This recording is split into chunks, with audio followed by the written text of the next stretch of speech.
Computer take इन हिंदी में आपका स्वागत है। मैं मोहम्मद फैज़ान। तो चलिए शुरू करते हैं माइक्रोसॉफ्ट एक्सेल 2010। चलिए शुरू करते हैं माइक्रोसॉफ्ट एक्सेल को ओपन कर लेते हैं।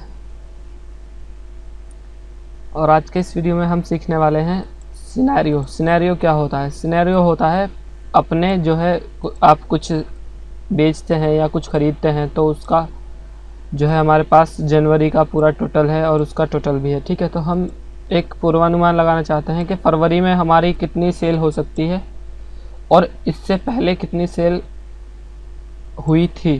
ठीक है, वो चीज़ चेक करने के लिए तो जनवरी से पहले दिसंबर था तो हमने एक दिसंबर का भी डाटा बना लेते हैं। ये दिसंबर है। दिसंबर में इसको थोड़ा कम कर देते हैं।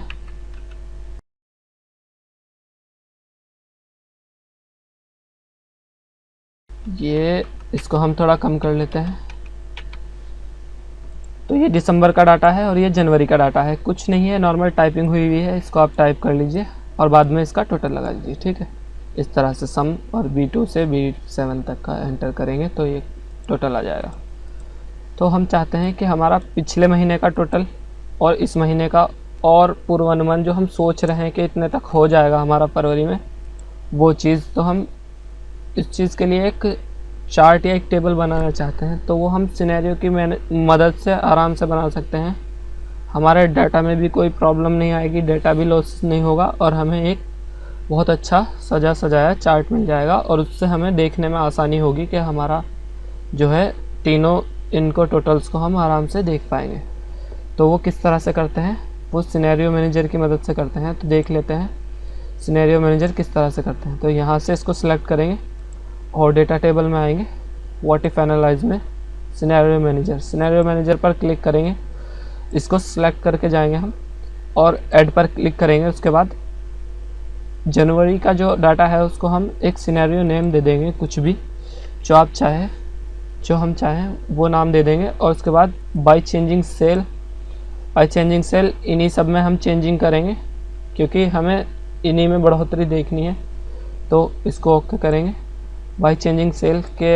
अगर ये पूर्वानुमान हम लगा रहे हैं आगे का कि हमारा जो है बढ़ता हुआ डाटा अगर आएगा तो कितना बढ़ सकता है। ठीक है, हम चाहते हैं अगले महीने जो है हमारी सेल पटाटो की करीब 500 तो हो।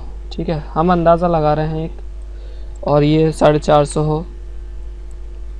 और इस तरह से कम से कम इस तरह से हम इसको अंदाज़ा लगा रहे हैं कि ये इस तरह से हो जाएगा हमारा डेटा अगले महीने में। ठीक है, उसके बाद हम ओके पर क्लिक करेंगे तो ये हमारी एक रिपोर्ट ऐड हो गई है। तो अब हम चाहते हैं कि हमें ये समरी दिखाए इसकी और उस टोटल की जो हमारा बढ़ेगा। ठीक है, तो यहाँ हमें समरी पर क्लिक करना है और उसके बाद सिनेरियो समरी पर क्लिक करना है और रिज़ल्ट सेल्स में इसको सिलेक्ट करना है। यही सिलेक्ट होगा तो ये इनका अगले वाले पूर्वानुमान का भी टोटल लगा के देगा, वरना ये टोटल नहीं लगा के देगा। ठीक है, ओके करेंगे तो ये हमें देखिए पिछले वाला भी दिखा रहा है जो हमारी करंट वैल्यूज़ थी यानी अभी जनवरी की, और जो हमने चेंज किया था इस वाले सिनेरियो में उसको ये यहाँ दिखा रहा है और उसका टोटल भी बता रहा है कि ये इतने रुपए पड़ेगा। तो इसकी मदद से हमें पूर्वानुमान लगाना थोड़ा आसान हो जाता है। सारी चीज़ों के हम रेट चेंज करके उनका टोटल चेक कर सकते हैं कि ये टोटल इतना आएगा तो इसका एवरेज क्या होगा, इससे मुझे कितना प्रॉफिट होगा। ये सब चीज़ें जो है सोच के डिसाइड कर लेता है। तो हम जनवरी में हैं, हमने जनवरी का तो बना लिया है। हम चाहते हैं जो पिछले महीने की सेल हुई थी वो भी इसी सिनेरियो में यहाँ पर या इससे पहले कहीं दिखाई दे। ठीक है, तो हम अंदाज़ा हो जाए कि इस महीने में इतना हुआ था, इस महीने में इतना होगा और इससे अगले महीने में इतना होगा। ये परचेज सेल को खाली पूर्वानुमान लगाने के लिए होता है। अब तो हम चाहते हैं कि इसमें फरवरी वाली भी दिखाई दे जाए। तो आप शीट में आइए और दिसंबर वाले को जो भी तुम्हें जिस भी महीने की ऐड करनी है उसको सिलेक्ट कर लीजिए। उसके बाद इसको सिनेरियो मैनेजर में जाइए, ऐड कीजिए, इसको दिसंबर लिख लीजिए और उसके बाद ओके कर लेंगे। अब इसको हमें चेंजेस नहीं करने हैं क्योंकि हमें ये दिसंबर का एज इट इज़ दिखाना है। ओके कर देंगे।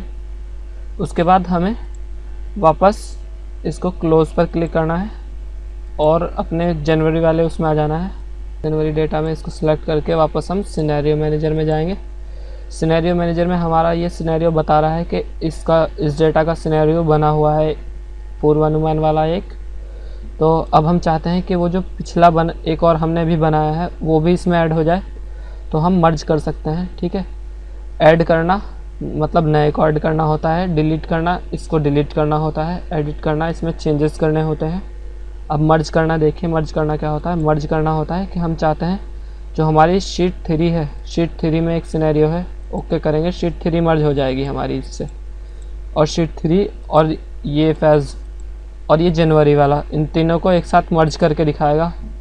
मर्ज तो हमने कर लिया है। अब हम समरी पर क्लिक करेंगे और ये सिनेरियो समरी में यहीं पर क्लिक करेंगे, ओके करेंगे, तो ये तीनों बार का दिखाएगा। करंट वैल्यूज़ ये रहा, और ये फेज़ वाला ये रहा, और दिसंबर वाला ये रहा। ठीक है, तो इस तरह से हम तीनों बार का डाटा एक साथ देख सकते हैं। यहाँ पर टेबल थोड़ी अच्छी भी लगती है और सबका जो है टोटल हमें मिलता रहता है। जो हमने सेल नहीं की है उसका टोटल भी हम देख पा रहे हैं, और हमने उसे कहीं लिखा भी नहीं है, बस सेल चेंजिंग की है, वो भी सिनेरियो के अंदर। ठीक है, तो और हम चार्ट बना सकते हैं उसकी मदद से। ये सिनेरियो चार्ट बनकर तैयार हो गया है। ठीक है, तो इसी तरह से हम तीनों डाटाज को एक साथ शो कराकर सिनेरियो की रिपोर्ट देख सकते हैं। और यही सिनेरियो का यूज़ होता है कि हमें उसका टोटल मिल जाएगा तो हम उसका एवरेज निकाल सकते हैं, हमें कितना प्रॉफिट होगा वो निकाल सकते हैं, कितना लॉस होगा वो निकाल सकते हैं। और हमने कहीं नई टेबल भी नहीं बनाई है। ठीक है, देखिए ये दिसंबर का है और ये जनवरी का है, इससे हमने फरवरी का अनुमान निकाला है कि फरवरी जो ये है, हमें फरवरी लिखना था यहाँ पर, फरवरी में ये इस हद तक जा सकता है। ठीक है, तो ये इसका हम टेबल बनाकर प्रिंट करा सकते हैं। बस यही यूज़ होता है सिनेरियो का, टेबल बनाना और डेटा को अपने एनालाइज करना कि मैं दिसंबर में इतना था, फरवरी में इतना था, वो भी दिखाई दे, और दिसंबर में इतना था, जनवरी में इतना था, तो फरवरी में इतना हो सकता है। ये तीनों टेबल्स एक साथ दिखाई दे या तीनों सिनेरियो एक साथ दिखाई दें, तो ये इस तरह से दिख जाते हैं। तो चलिए एक्सेल को बंद करते हैं।